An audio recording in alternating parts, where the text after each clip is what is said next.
Hi, folks. Welcome to another edition of Gardening 101, and welcome to my patio. I'm out here this evening, and we're going to talk about some tomatoes and what can be done in your yard.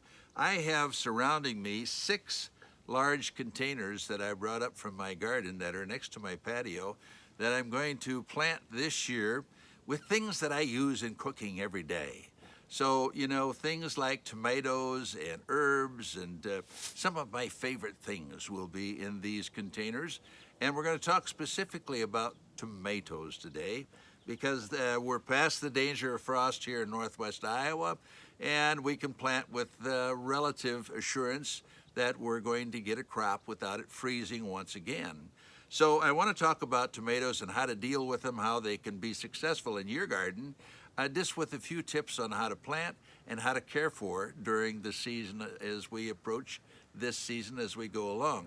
Now, I have several tomatoes right next to me that I'm going to show you and tell you why I'm using this particular variety. I'll tell you a bit how to plant them, how to care for them after they're planted, so that you're successful with growing your tomato. And the first thing I want to show you is this little tomato right here. And if you notice, it's got blooms on it already. And it is a cherry tomato called Baby Boomer. And I like cherry tomatoes.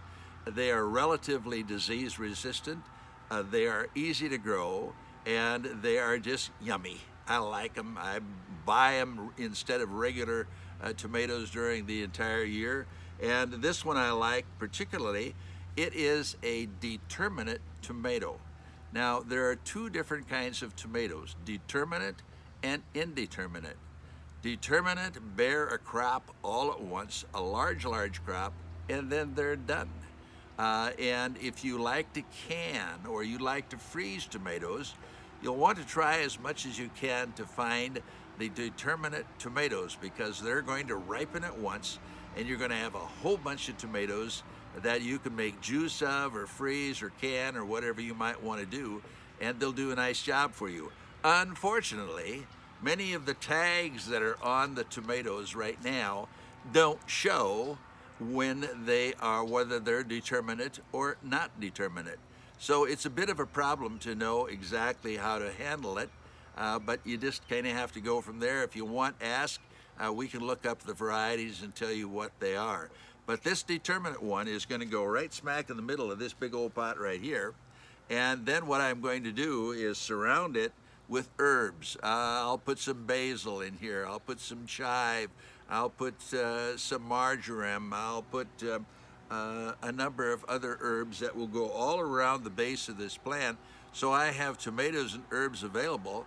I have the basil, I have the tomatoes. I can make pesto without any particular problem at all, or any kinds of materials that I want to use, and it'll do a super job. Now, I have another big pot off to my left, and in that plant pot, I am going to put one called Sun Gold Cherry Tomato. This is an indeterminate tomato, which means it's going to grow and produce until frost. Now, the main difference is that the determinate one is going to beat the band once and be done, but it's going to stay small, so it's not going to grow and get out of bounds. Probably won't need a tomato cage around this one.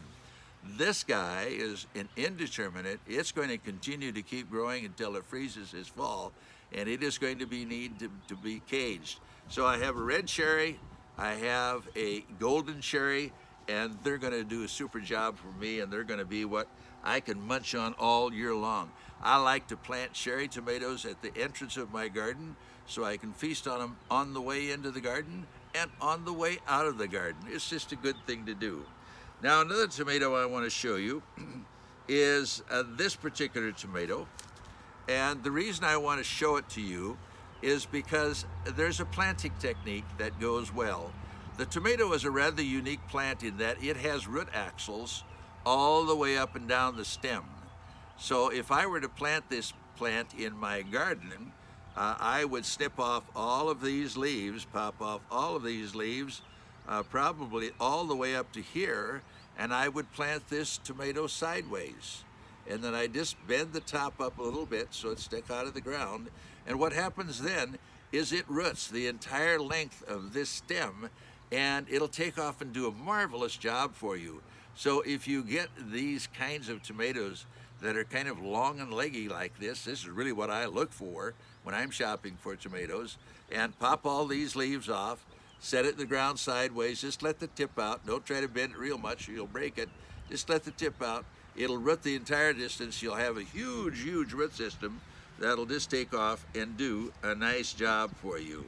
Now, the other one that I want to tell you about, and I didn't bring it, I thought I did, is the grafted tomato. Grafted tomatoes are relatively new, not to in this area. In Europe, it's been done for a long, long time. And the grafted tomato is a tomato that is grafted onto another tomato, but the rootstock is very, very vigorous. So it'll grow like crazy. And it's really important that when you plant that, you will see a graft union that sits right at the soil line or just slightly above the soil line in your pot. Absolutely do not want to use the technique that I talked about earlier, where we're laying it on its side and bending it up. We want to make sure that the soil line does not come above that graft union. If it does grow above the soil grows above the graft union, the plant will root out from that particular point, and you've lost all the effectiveness of that grafted plant. Now, the grafted plant is going to grow huge for you. The very first year that we grew it, Mrs. B and I, at the end of the season, stood on each side of the plant and couldn't see each other. The plant was 6 feet wide, 8 feet tall, and produced more tomatoes than you could possibly imagine. So if you want to have some fun, try the grafted tomato. They are a delight, but you must remember that graft dare not go below the soil. Okay, now if you've got your tomatoes planted, you say, I've got my tomatoes in the ground. Here's some tips that I want to tell you about.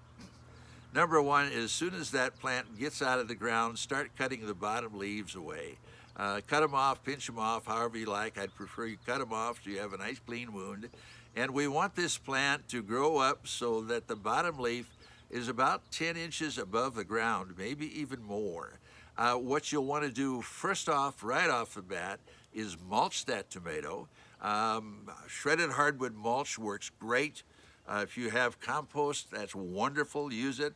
But we're going to mulch around that plant, and the reason we do that is we're going to try to separate that soil from the lowest leaf on the plant so that if you do have blight in your garden, it will not splash up. Because how blight works is that water splashes, we get a rainstorm, the big old drops hit the ground, the water splashes up on the bottom leaf, the soil is with that water, and your disease begins. And then it just starts working its way up the plant until it's totally done. So what we want to do is get mulch around it shortly after we've planted it. We're going to start taking those bottom leaves off until that bottommost lowest leaf on there is 8 to 10 inches, maybe even a foot above the soil line, so that we have this separation there so we don't get blight into these tomatoes, and it'll do a nice job. Tomatoes are heavy feeders, and they are prone to having blossom end rot. Blossom end rot is a physiological problem that is caused by wet, dry cycles, a number of other issues that are there. But what happens is you get that first tomato that you're just waiting so well for, and you pick it and turn it over, and there's this big black spot on the bottom side, blossom end rot. This is cured by using calcium. There are high calcium fertilizers available, tomato fertilizers, that will do a nice job.